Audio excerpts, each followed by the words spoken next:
Veronica Hensley was a woman of quiet intensity, a force of nature wrapped in the calm precision of a physical therapist. At 28, her life was a blend of balance and motion. Each morning she chased the rhythm of her breath along the sun-drenched trails of Napa Valley, her blonde ponytail slicing through the air like a metronome set to the heartbeat of the earth. She didn't just run. She communed with the land, with the silence, with something deeper inside herself. Running wasn't exercise. It was salvation. On one particular morning in mid-September, with the valley cloaked in golden heat and the scent of sun-warmed rosemary thick in the air, Veronica tied her shoes, locked her car at the Channel trailhead, and vanished into the hills. She never returned. For 2 long years, her family and friends lived in a purgatory of unanswered questions. Her car sat untouched, a silent monument to everything they had lost. Rumors swirled, theories took shape and crumbled again, and each search party returned with nothing but aching hearts and empty hands. And then, something truly unexpected happened. A retired chef named Leo Bennett had moved to Napa for peace in his later years, bringing with him only one companion, a small truffle-hunting pig named Clover. On a cool morning in late autumn, Leo followed Clover into a secluded patch of woods far off any marked trail. She dug frantically, not for fungi this time, but for something far more sinister. What Clover unearthed was not a truffle, but the first clue in a truth buried deep beneath layers of grief and silence. To understand how we got there, we must first return to the days when the sun still rose on a world where Veronica Hensley was alive. The Channel Trail was her refuge, and on September 15th, 2020, it was her stage for one last perfect memory. That afternoon, she jogged side by side with her boyfriend David Chen, a thoughtful software engineer whose love for Veronica was quiet but deeply rooted. Their steps fell in rhythm, their breaths matched like a dance only they knew. At a fork in the trail, marked by an old wooden signpost etched with the faded letters CH/NH500, they paused. David, caught in the moment, snapped a photo. Veronica smiling, cheeks flushed from exertion, water bottle in hand, framed by endless trees and golden hills. That image would become the last record of her presence on Earth. Their goodbye the next morning was ordinary. David left early for a work conference in Sacramento, his kiss to Veronica a sleepy whisper of love. Neither of them imagined it would be the final touch, the final moment shared. David's day unfolded in the sterile world of keynote speeches and breakout sessions. Fluorescent lights buzzed overhead, the world moving on, unaware that something vital had been lost. Around 7 p.m., he returned to his hotel room and called Veronica. It rang once, then straight to voicemail. A flicker of concern. He sent a text, light-hearted and loving. No reply. By 10 p.m., that flicker had become a fire in his chest. He called again, and again. Each time, the cold mechanical voice on the other end felt like a door slamming shut. He reached out to her best friend, Sarah, only to find she too hadn't heard from Veronica. That was when everything shifted. Concern turned to dread. Dread turned to panic. David didn't sleep that night. He paced the length of his hotel room like a prisoner in a cell made of worry, the weight of her absence suffocating. With each passing hour, the silence grew louder, more oppressive. He replayed every moment of their last day together, searching for signs he might have missed. A tremble in her voice, a hesitation in her smile. There were none. At dawn on September 17th, before the sun had fully risen over the vineyards of Napa, David checked out of the hotel and began the drive back home. The highway blurred beneath his tires, his thoughts spiraling through the worst possibilities. Somewhere on that drive, his voice cracked over the phone as he told the Napa County Sheriff's Office what he feared. Veronica Hensley was missing, and everything he knew about her, every habit, every schedule, Every mile she ran with perfect discipline, pointed to one impossible truth. She didn't just disappear. Someone, or something, made her vanish. Veronica's routines were as predictable as the sun rising over the Napa hills. On mornings she wasn't at the clinic. She ran, always alone, always along the CH/NH trail system. David knew her schedule down to the minute. She would have left around 8 a.m. that Wednesday morning, same as always, and should have been back no later than 10. That window of time had always felt safe, until it wasn't. When David called 911, his voice was raw, trembling with panic, thinly veiled by desperate clarity. The dispatcher responded with the practiced calm of someone who's heard every kind of fear, but even over the phone, David could hear the subtle shift in her tone, a quiet seriousness that signaled this was not just another late check-in. Deputies were dispatched immediately. By the time David arrived back in Napa, the trailhead had already transformed into a crime scene. The serenity of the place was shattered. Yellow police tape cut through the landscape like a scar, warning off hikers who had no idea what had just begun. 2 patrol cars sat quietly, lights off, their very presence jarring against the natural beauty of the land. And then there was her car, Veronica's silver sedan, parked neatly at the far edge of the dusty lot. Locked, untouched. Inside, the details screamed louder than any siren could. A half-empty water bottle in the center console, a pair of sunglasses on the seat. The driver's side mirror tilted just the way she liked it. Nothing had been tampered with, and that was perhaps the most chilling detail of all. She had arrived. She had intended to return. But she didn't. The initial response from the Napa County Sheriff's Office was methodical, efficient, but it felt grotesquely small compared to the sheer scale of the fear rising in David's chest. Officers began photographing her car from every angle. The thin coat of dust on the hood recorded time like sediment at the bottom of a river. She had been there, hours ago. But for how long? And where had she gone? Through the glass, her things, so ordinary just a day ago, had become relics. The water bottle, the sunglasses, personal, intimate, now haunting. They marked the place where her presence had stopped and mystery had begun. Deputies swept the first 100 yards of the trail, carefully, slowly, methodically. Their eyes combed the ground, the brush, the low-hanging branches. But the forest offered no answers. No broken twigs, no scuffed dirt, no dropped phone, no trace of struggle. It was as if the earth itself had conspired to swallow her whole. And that's when the full weight of the wilderness hit them. The park was massive. Endless trails, many unmarked. Steep terrain, dense vegetation, sudden drops. It was clear this wasn't going to be a quick operation. It would require something far bigger. By midday, reinforcements arrived. The parking lot swelled with the vehicles of the Napa County Search and Rescue (SAR) team.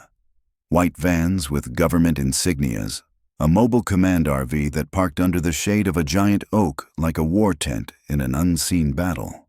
Men and women from all walks of life emerged. Teachers, contractors, retired veterans, volunteers who had trained for exactly this kind of moment. Among them was Frank Hewitt, a seasoned SAR leader whose face was carved by years in the field. His eyes, sharp but weary, scanned the topographical map he rolled out across a folding table like it was a battlefield. Red grease pencil in hand, he marked search grids with surgical precision. Ridges, creek beds, choke points, anywhere someone might wander, or worse, be hidden. He assigned sectors to teams and laid out a plan. David stood nearby, pale and shaking, a spectator to a nightmare that had no script. He answered their questions. Her favorite running shoes, her hydration habits, the gear she usually carried. But his mind wasn't there. His eyes kept returning to the opening in the trees, the place where she disappeared. It looked the same as it always had, and that was the most terrifying thing of all. Then the K-9 units arrived. Among them was a German shepherd named Ranger, a legend among the team. His handler, Mariah, a woman of few words and precise movements, led him to Veronica's car. She opened the driver's door, and Ranger inhaled deeply, committing her scent to memory. With a sharp bark, he was off. He pulled hard on the leash, Maria barely able to keep pace as he charged toward the trailhead. For the first mile, there was purpose in every stride. His tail was high, his focus laser-sharp. The search team dared to hope. The dog was locked in, the trail was alive. But then, the trail forked. One path continued straight, familiar, well-trodden. The other veered left, dipping into a narrow, shaded creek bed. Ranger stopped, nostrils flaring, eyes darting. He stepped down the left path, then paused, turned, circled. Confusion set in. He sniffed again, nose twitching, desperate, but the scent was gone. Ranger looked back at Maria, tail lowered, head tilted, uncertain. The confidence had evaporated. The trail, once vibrant, had vanished into nothing. Maria urged him forward, tried to recast the scent. But Ranger refused. He was trained to trust his nose, and his nose was telling him there was nothing left to find.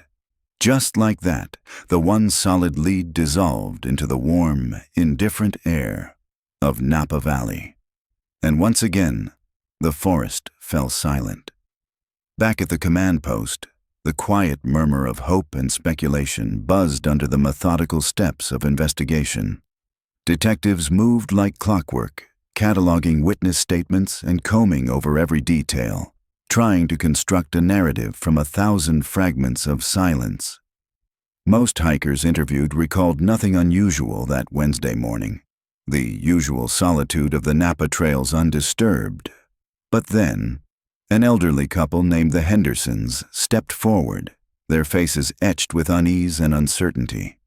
They had been hiking the Lower Ridge Trail, a lesser-known route about 3 miles from where Veronica had vanished. Around 11 a.m., while returning to their car parked near a remote access point, they witnessed something that unsettled them deeply, a confrontation. A blonde woman, her appearance matching Veronica's general description, stood arguing with a man beside a dusty, dark blue pickup truck. The body language was unmistakable. The man's posture was aggressive, towering and forceful, while the woman appeared agitated, anxious, trapped. Though the couple couldn't make out the words, the image of the tense exchange haunted them enough to report it. Lead Detective Bill Sutton listened with furrowed brows, weighing the details with the burden of experience. The location didn't fit. The timing was later than expected. But this was the first tangible lead. A woman resembling Veronica, an altercation, a vehicle. In a case built on nothing but voids, even the thinnest thread became a lifeline. Within minutes, Sutton issued a BOLO for the dark blue pickup. Patrol cars were rerouted to scour the back roads, and deputies canvassed the Lower Ridge area, knocking on doors and questioning anyone who might have seen the vehicle. For 6 crucial hours, the investigation pivoted, chasing the shadow of a possible suspect. But hope quickly collapsed under the weight of reality. No witnesses could confirm the truck's presence beyond the Hendersons. No cameras had caught it on surrounding roads. No trace of the woman or the man was found. The lead evaporated, leaving behind nothing but the sour taste of wasted time and the gnawing fear that the real trail had grown colder in the interim. Meanwhile, search efforts took to the sky. A California Highway Patrol helicopter buzzed above the rugged terrain, its rhythmic blade chop echoing against canyon walls. From above, the park looked like an endless, sun-dappled quilt, serene and deceiving. The spotter on board peered through high-powered binoculars, his eyes scanning the ground for any hint of movement, any unnatural flash of color. But all he saw was wilderness, deer darting through underbrush, a fox slipping into shadow. Nothing human, nothing helpful. Even the drones, hailed as modern marvels of search and rescue, delivered little more than despair. Flown in coordinated grid patterns by dedicated teams at the command post, they fed high-resolution video back to large monitors. Volunteers watched in silence, eyes locked to the screens, praying for one anomaly. One broken branch, one streak of bright clothing. Hours passed, miles of terrain scanned. But the forest revealed only what it wanted seen: trees, rocks, shadows, silence. Then, on the fourth day, something changed. Hope reemerged not from the sky or the maps, but from the determination of a single volunteer. His name was Leo, a college student spending his summer break at home, giving his time to the search. He had been assigned to a brush-busting team working deep in the off-trail zones, a brutal stretch far beyond where the K9 had lost the trail. Scratched, sweating, exhausted, Leo pushed through a thicket of manzanita when something unnatural broke through the camouflage of the forest floor. Color, not muted green or earthy brown, but a vibrant, defiant pink. A single shoelace snagged on a thorn. He froze, heart pounding, then knelt slowly.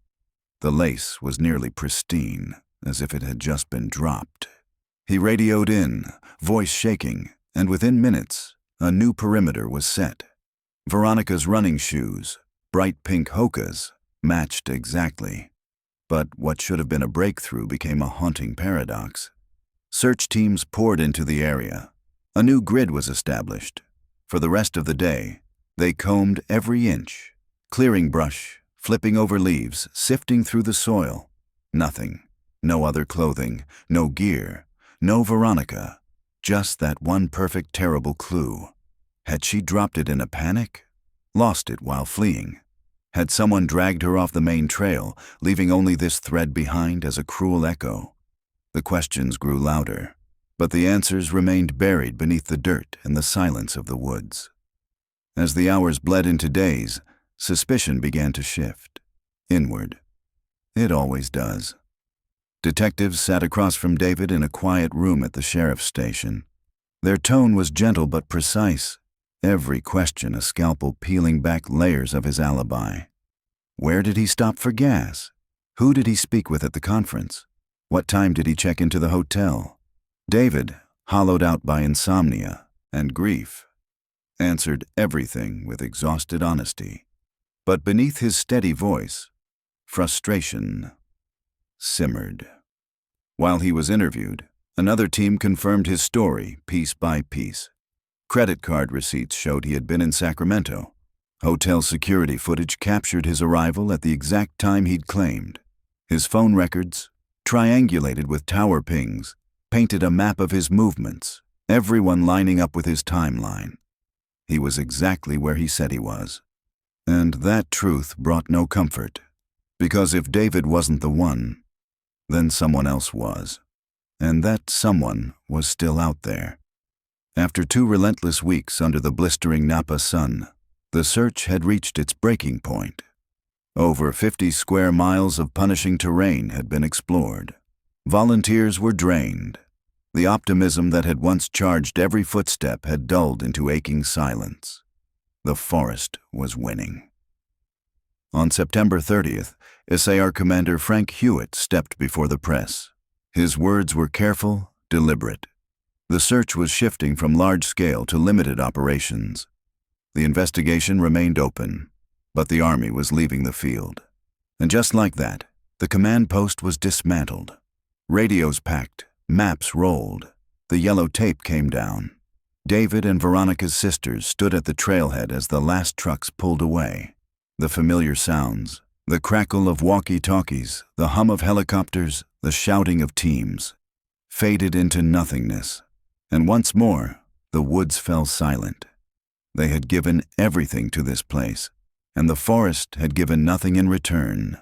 A year is a long time, long enough for hope to harden, for grief to settle in the bones, for the name Veronica Hensley to fade from headlines and bulletin boards.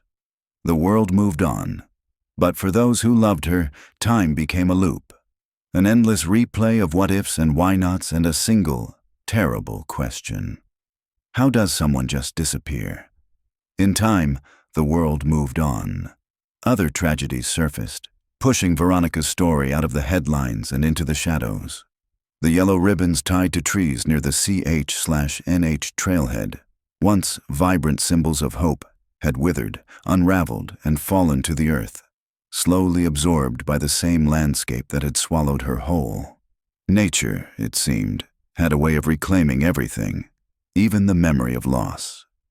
In the fall of 2021, a quiet formality took place behind closed doors. The Napa County Sheriff's Office reclassified Veronica Hensley's case. Cold. It was not a declaration of defeat, but a procedural admission. Every lead had been chased down, every clue investigated, every hope quietly extinguished. Her thick case file, brimming with topographic maps, interviews, and that haunting photo of a pink shoelace, was placed on a metal shelf beside dozens of others. Lives frozen in time. Questions without answers. But to those who loved her, Veronica was never a case number. Her absence was not a document in a drawer. It was a wound that refused to heal. For Jessica Hensley, Veronica's younger sister, grief was a furnace. It burned through her every day, reshaping her into someone she never wanted to become. The family's reluctant beacon, the keeper of Veronica's story. A graphic designer by trade, Jessica used her skills not just to remember, but to fight. She created an online hub, Find Veronica Hensley, where a small but fiercely loyal community rallied behind her. It wasn't just a page, it was resistance. She posted Veronica's last photograph, the one David had taken. Her face flushed from the run, her smile open and genuine, untouched by the terror that would soon follow. The contrast was unbearable. And it was that contrast Jessica weaponized. Each post, a memory, a plea, a refusal to go silent, rippled outward into the digital void. On the anniversary of Veronica's disappearance, Jessica organized a memorial run. Dozens came, runners, friends, strangers who felt the gravity of her story. They gathered at the trailhead, where Veronica's footprints had once danced across the dust.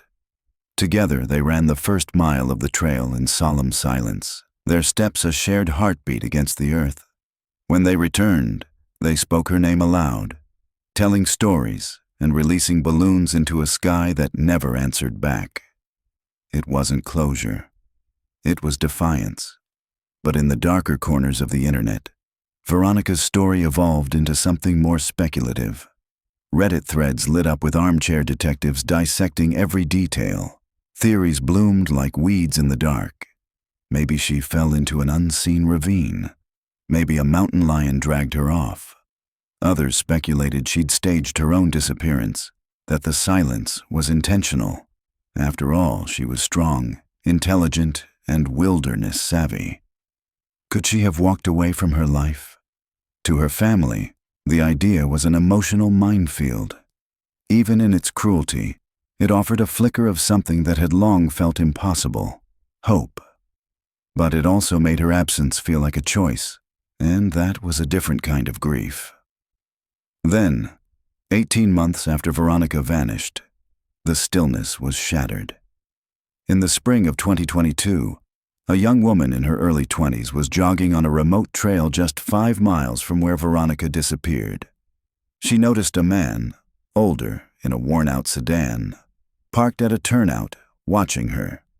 On her return loop, he was out of the car, standing by the edge of the trail. As she passed, he exposed himself before leaping into his vehicle and speeding off. She was shaken but composed enough to give police a vague description. The incident sent tremors through the Napa community. The parallels to Veronica's case, a remote trail, an older vehicle, a lurking predator, were impossible to ignore. For the first time in months, investigators pulled Veronica's file back from the cold case shelf. The theory of a trail predator resurfaced with chilling clarity. Was this man a repeat offender? Had he escalated from exhibitionism to something far worse? For weeks, patrols were increased. Public warnings were issued. The man was never found, and no further incidents were reported. But the fear remained, a fog that never fully lifted. And just as quickly as her case had reignited, the embers cooled once more. The blue truck, the argument, the shadowy man, all unresolved. The file was returned to the shelf. 2 years after Veronica's disappearance, the landscape had shifted again. The vibrant greens of spring had faded into the brittle, sun-scorched golds of early autumn. The Napa Valley air was dry and sharp. The ground beneath the forests cracked and unforgiving, a quiet tension, a waiting for fire. And it was in this tinderbox of a world, on an otherwise ordinary morning in October 2022, that fate finally flinched.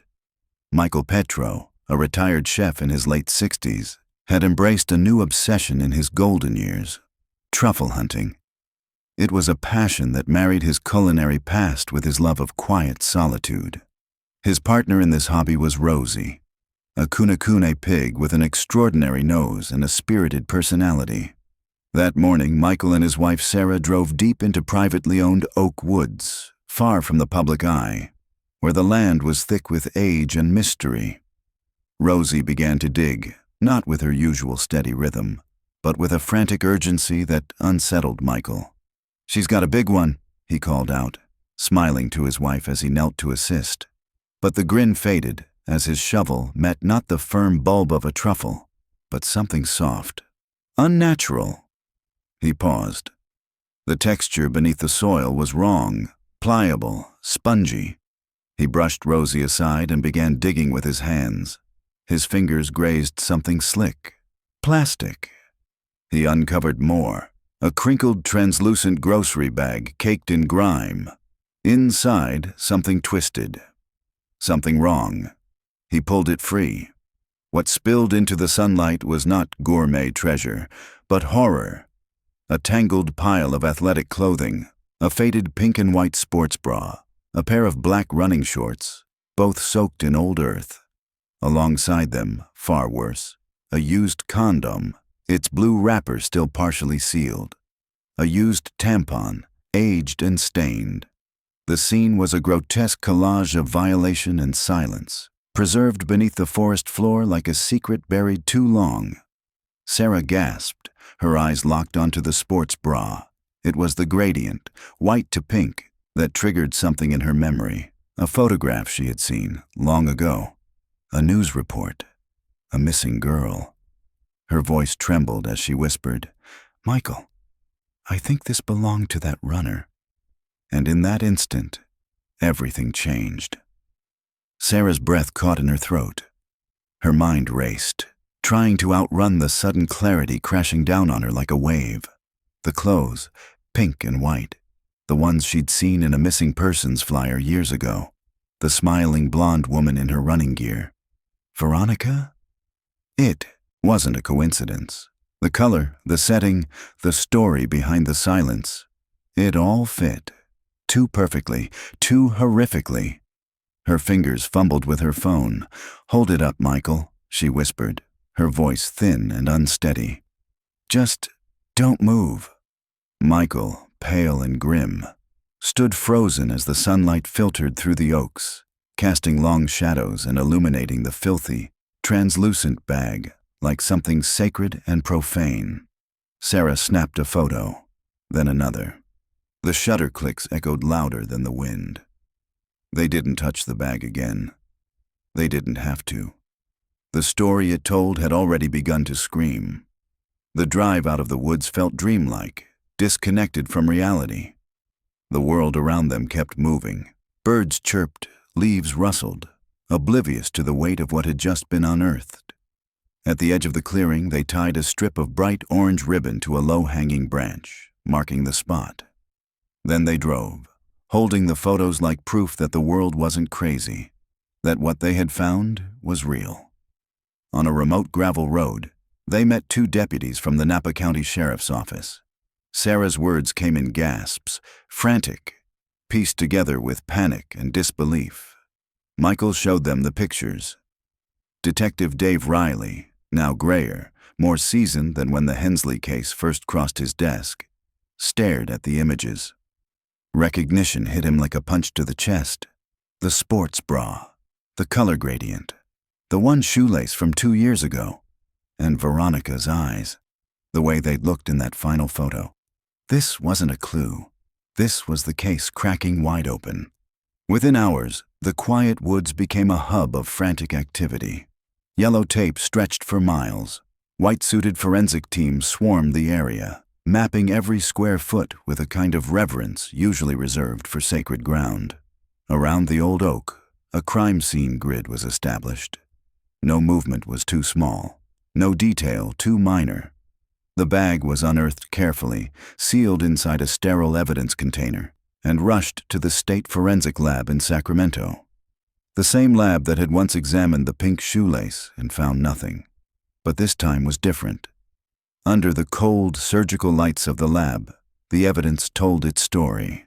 The sports bra, the black running shorts, everything matched what David had described and what Veronica had worn.